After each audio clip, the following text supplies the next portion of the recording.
Ba't di sila nag-uusap, Ate Jean? Sino si Ever, tas Chloe? Kaya titignan ko kung hindi sila nag-uusap. Feel ko kasi nag-uusap yung dalawa yung magkatabi ngayon. Yan guys, yung dalawa.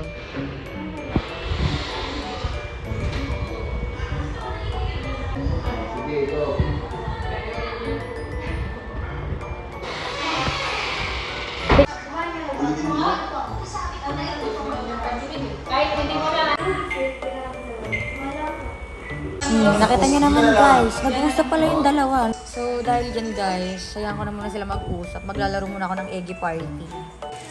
So yun guys, maglalaro na ako ng Eggy Party kasi yun na maglalaro na ako.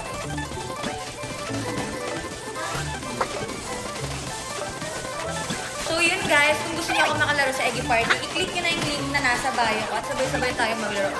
Pwede to guys, pag ano, yan, nag-board kayo, wala kayong kausap. Tulad ko, wala akong kausap. So, lalo na ako